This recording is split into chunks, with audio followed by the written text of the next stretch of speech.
त्यातून काही मतं त्यांना मिळाले. आता त्यांच्याच कार्यकर्त्याला आणि नेत्यांना असं वाटतं, निवडून आलेल्या खासदारांना, की काँग्रेसमध्ये राहून काही आता आमचं पुढचं भविष्य काही चांगलं नाही. त्यामुळं काँग्रेसचे अनेक नेते आणि जनप्रतिनिधी आम्हाला भेटत असतात, त्यांचं दुःख ते मांडत असतात. काँग्रेसचं नेतृत्व हे निवडून आलेल्या खासदारांना, आमदारांना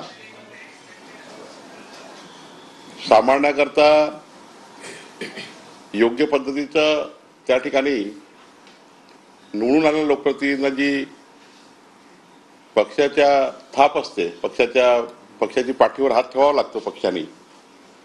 तर त्यांच्याकडे, खासदारांनी आमदाराकडे दुर्लक्ष आहे काँग्रेस पक्षाचं, त्यांच्या नेतृत्वाचं.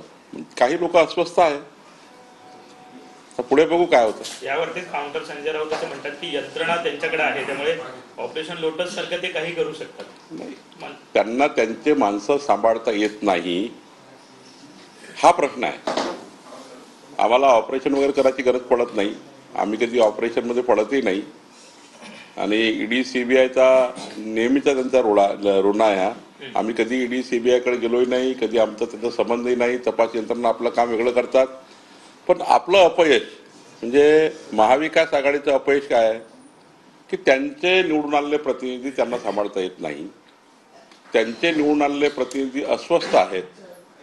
ते आम्हाला व्यक्तिगत भेटत असतात की आम्हाला कोणी विचारत नाही, आमचा पक्ष आम्हाला काही त्या ठिकाणी जनप्रतिनिधी म्हणून आम्हाला प्रोत्साहन देत नाही, आम्हाला विकासाचे कामं करण्याकरता कुठल्याही पद्धतीचा आम्हाला सपोर्ट करत नाही, किंवा जे काही पक्ष म्हणून हा आधार द्यावा लागतो निवडून आलेल्या लोकांना, तो काय आधार मिळत नाही, म्हणून ते अस्वस्थ आहेत. काही नावं कळतील का सर? किती संख्या आहे, कुठल्या पक्षातील, ऑपरेशन लोटस किती मोठं असेल, वैयक्तिक संपर्कामध्ये नेमकी काय कारण जरी सांगितली पक्ष सोडण्यामागे? महाविकास आघाडीमधल्या सर्वच पक्षामध्ये ही अस्वस्थता आहे की निवडून आल्यावर जे जनप्रतिनिधी म्हणून त्यांनी आपल्या मतदारसंघात कामे करावे लागतात, किंवा त्यांच्या मतदारसंघात जनतेला न्याय द्यावा लागतो, त्याकरता जे पाठबळ लागतं पक्ष म्हणून, ते पाठबळ त्यांना मिळत नाही. एकदा निवडून आले जनप्रतिनिधी की त्यांना कोणी 5 वर्ष विचारत नाही. काँग्रेस पक्ष आणि महाविकास आघाडीमध्ये ही परिस्थिती आहे.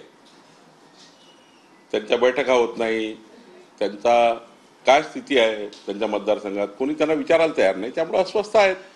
अनेक मोठे लोक आहेत अस्वस्थ. काही लोक तर त्या ठिकाणी पक्षावर प्रचंड नाराज आहे, नेतृत्वावर नाराज आहे. दिल्लीला त्यांना कोणी विचारत नाही, महाराष्ट्रातही कोणी विचारत नाही. त्यामुळे अस्वस्थता आहे काँग्रेस पक्षामध्ये आणि महाविकास आघाडीमध्ये. मंत्रिमंडळ विस्तार आहे म्हणून तर नाही थांबत आहे, कारण त्यांच्यापैकी कुणाला तुम्हाला मंत्रिपद द्यावे लागतील. काहीच संबंध नाही आहे मंत्रिमंडळ विस्ताराचा आणि याचा काही संबंध नाही. सर, राजीनामा द्यायची त्यांनी तयारी दाखवली का? दुसरी गोष्ट, राजीनामा दिला तर कमळ चिन्हावरती निवडून येऊ शकतात पुन्हा एक खासदार? आमच्याकडे कुणी आलं तर आमचा पक्ष हा स्वागतच करतो. त्यांना आता लढायचं की लढवायचं हा विचार आज नाहीच आहे, कारण आजची ती काही परिस्थिती नाही आहे. पण जेव्हा जेव्हा कोणी आमच्या पक्षामध्ये येतं किंवा येणार आहे, जे अस्वस्थ आहे, त्यांना त्यांच्या मतदारसंघाचा विकास करायचा आहे, त्यांच्या मतदारसंघात जनतेच्या अपेक्षा पूर्ण करायच्या आहे, त्या लोकांना तर वाटतं की बाबा आम्हाला विकसित भारताच्या संकल्पाला साथ द्यायची आहे. काही लोकांना असं वाटतं विकसित महाराष्ट्राच्या संकल्पाला साथ द्यायची आहे. देवेंद्रजींच्या नेतृत्वामध्ये महाराष्ट्र हा देशाचा क्रमांक 1 राज्य होत आहे, त्याकरता आम्हाला देवेंद्रजीला साथ द्यायची आहे. मोदीच्या नेतृत्वामध्ये विकसित भारताचा संकल्प झाला आहे, त्याकरता आम्हाला साथ द्यायची आहे. काही जनप्रतिनिधीला असं वाटतं, त्यामुळं काही जनप्रतिनिधी मोदींच्या नेतृत्वाला त्या ठिकाणी साथ देण्याकरता चर्चा करतात आहे. तर मला असं वाटतं यातून काही आज काही याच्यावर बोलणं काही योग्य नाही.